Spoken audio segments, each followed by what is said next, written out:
Milena Dravić, jedna od najvećih glumica bivše Jugoslavije, imala je karijeru dugu više decenija i trag koji je teško porediti sa drugima, karijeru koja je ostavila neizbrisiv pečat u svetu filma i srcima publike. Poznata po svom izuzetnom talentu, dostojanstvu i eleganciji, ona je istovremeno bila žena snažnog karaktera, žena koja nije prihvatala kompromise, žena čiji je stav jednom zauvek promenio njen život i način na koji ju je svet gledao.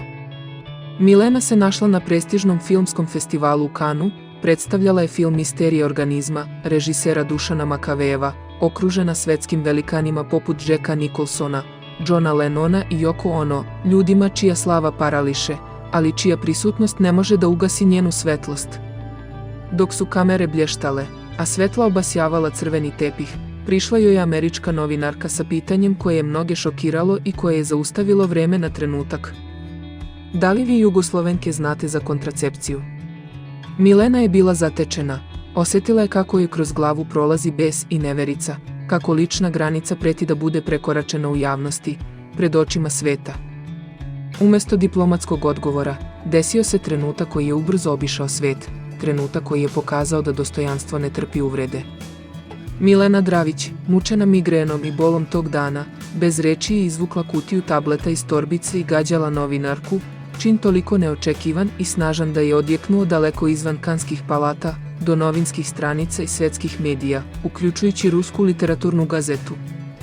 Incident je postao skandal svetskih razmera, trenutak kada je cela javnost bila svedok snage i odlučnosti, kada su neki videli samo gnev, a drugi simbol otpora prema neukusnim, uvredljivim provokacijama. Posljedice su bile stvarne i nepomirljive.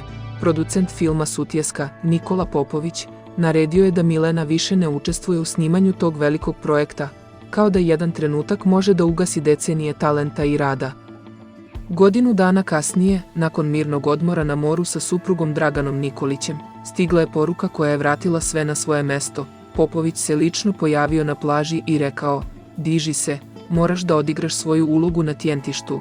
Tako je Milena, nepokolebljiva i odlučna, vraćena u svet koji je volela, završila u filmu koji će postati jedan od najpoznatijih u njenoj karijeri.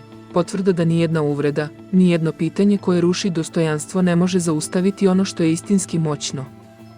Trenutak iz Kanskog festivala ostao je upamćen kao jedan od najneobičnijih i najkontroverznijih u njenom životu, dokaz snage karaktera i podsjetnik da ni najveće dive nisu imune na provokacije, ali da snagom, odlučnošću i dostojanstvom ponekad mogu da se vrate na put slave i priznanja.